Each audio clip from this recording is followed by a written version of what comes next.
Welcome to my YouTube channel Kavita's classes. तो आज हम लोग स्टार्ट करने वाले हैं एनसीईआरटी क्लास 12 का एनिमल किंगडम।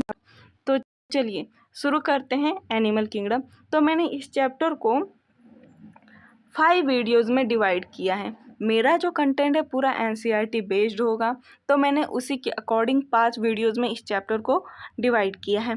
तो सबसे पहले वीडियोज़ में मतलब आज मैं पढ़ाने वाली हूँ बेसिस ऑफ क्लासिफिकेशन।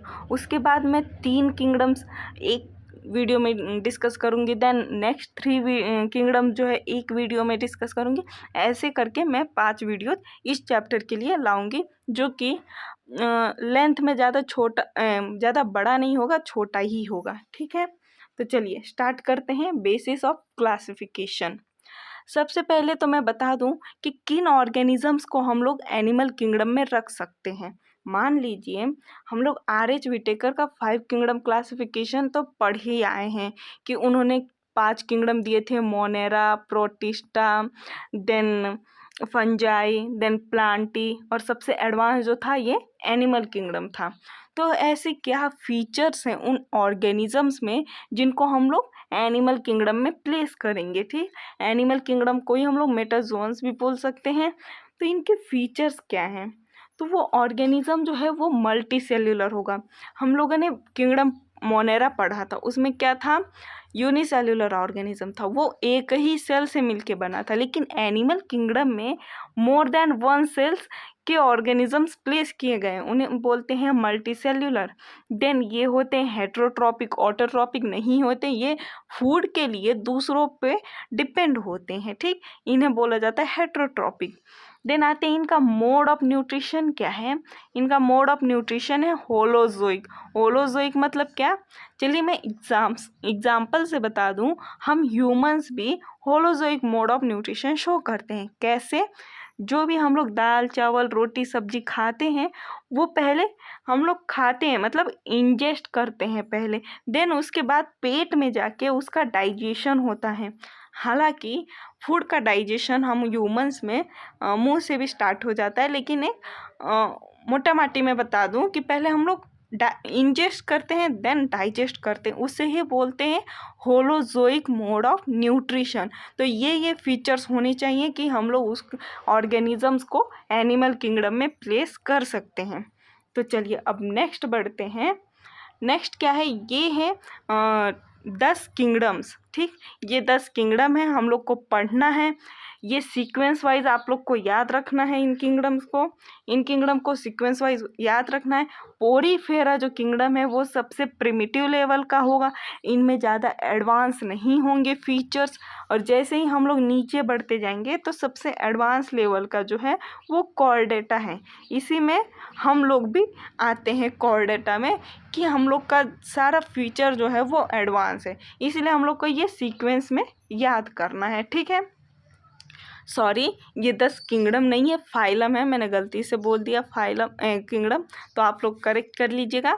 ये 10 फाइलम है जो कि एनिमल किंगडम में आता है। ठीक है, ओके, चलिए तो अब नेक्स्ट बढ़ते हैं, हम लोग स्टार्ट करते हैं अपना main topic basis of classification. देखिए ये अर्थ पे इतने सारे ऑर्गेनिजम्स हैं, चलिए मैंने एनिमल्स को इसमें से क्लासिफाई कर लिया, इस ग्रुप में मैंने एनिमल्स को रख लिया। तो ऐसे क्या फीचर्स होने चाहिए उन एनिमल्स में कि हम लोग उस फाइलम में प्लेस कर सकें। जो हम लोगों ने ये फाइलम्स है कि इसमें भी प्लेस करने के लिए कुछ अलग अलग फीचर्स तो होने चाहिए, वही फीचर्स हम लोग को इसमें डिस्कस करना है, वही कैरेक्टर्स उन लोग का हमें डिस्कस करना है। तो पहला बेसिस ऑफ क्लासिफिकेशन क्या है, उस ऑर्गेनिज्म का लेवल ऑफ ऑर्गेनाइजेशन क्या है। अगर उस ऑर्गेनिज्म का लेवल ऑफ ऑर्गेनाइजेशन सेल्यूलर है, मतलब वो बस एक ही सेल से मिलके बना है, तो उसे हम लोग किस में प्लेस करेंगे, पोरीफेरा।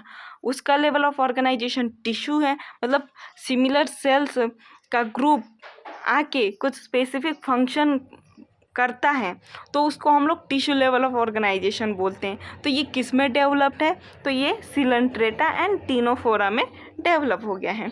देन आता है ऑर्गन लेवल। ऑर्गन लेवल किस में आता है? तो ये बस एक ही फाइलम है जो कि प्लेटीहेल्मिन्थिस। प्लेटीहेल्मिन्थिस जो है वो organ level of organisation show करता है। देन प्लेटीहेल्मिन्थिस के पास जो भी आते हैं फाइलम, वो आता है ऑर्गन सिस्टम। ऑर्गन सिस्टम जो है वो सबसे एडवांस लेवल का ऑर्गेनाइजेशन है। ठीक है, तो आ रहा है समझ में कि पहला था लेवल ऑफ ऑर्गेनाइजेशन।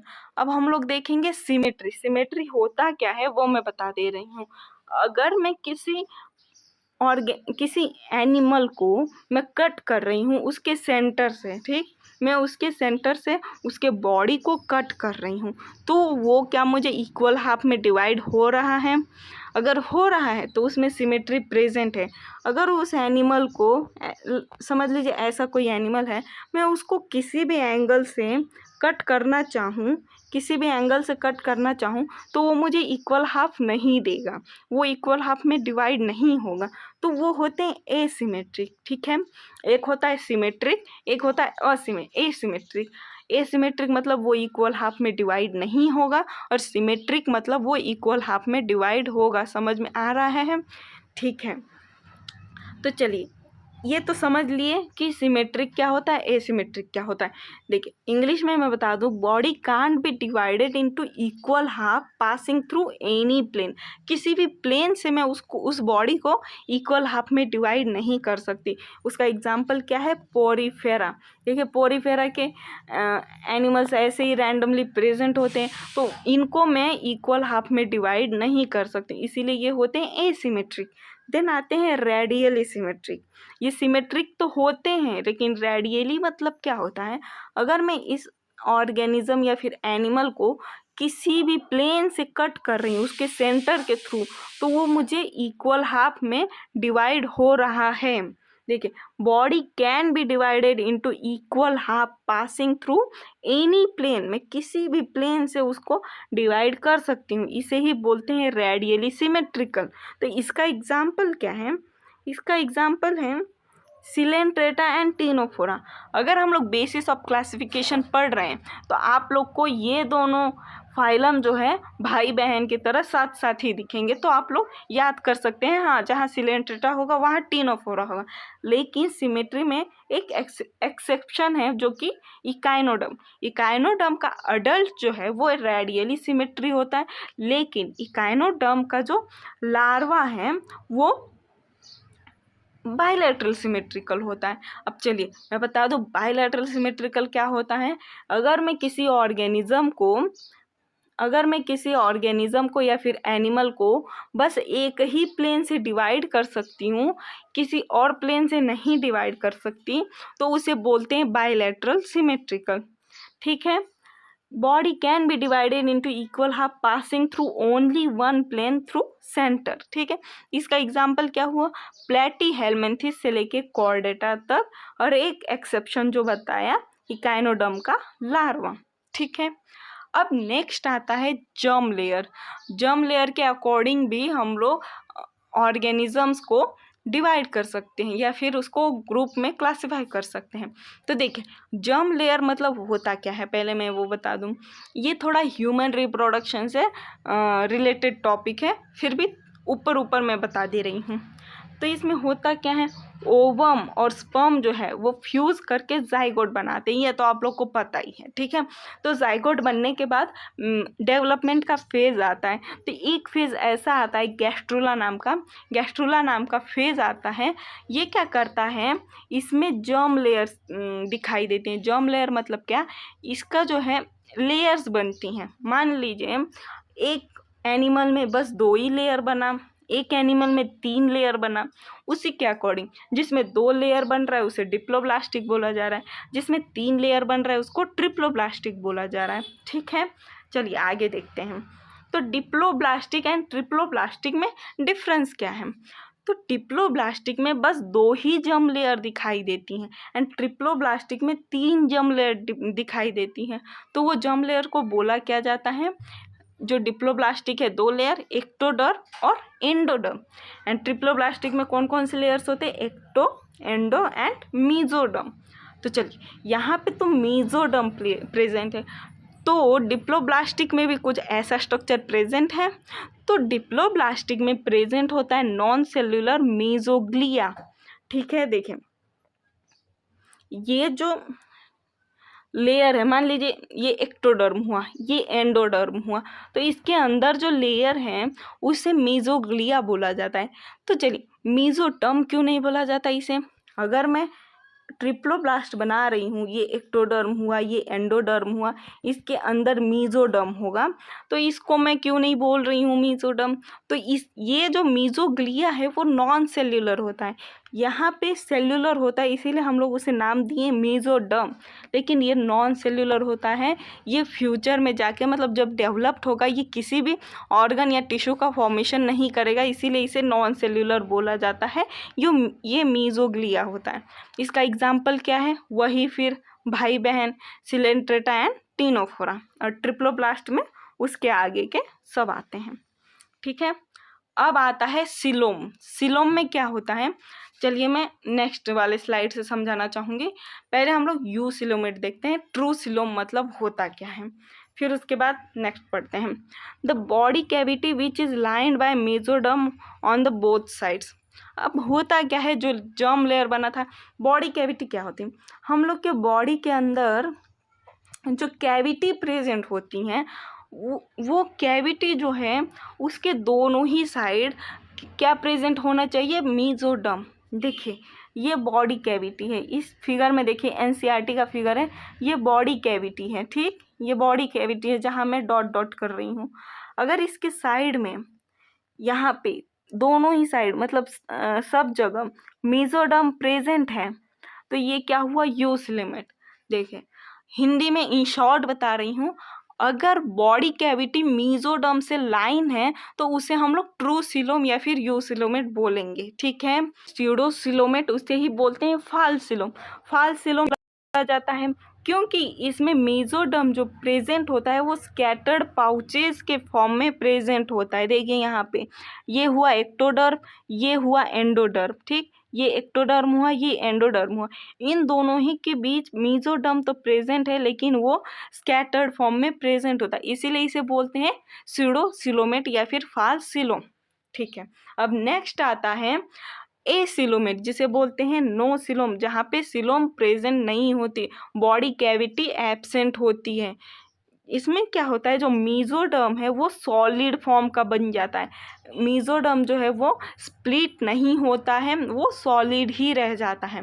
तो इसका एग्जांपल क्या है? प्लेटीहेल्मिन्थेस। इसमें बस एक ही फाइलम आता है, प्लेटीहेल्मिन्थेस। ठीक है, अब समझ में आ रहा है, अब रिलेट कर सकते हैं।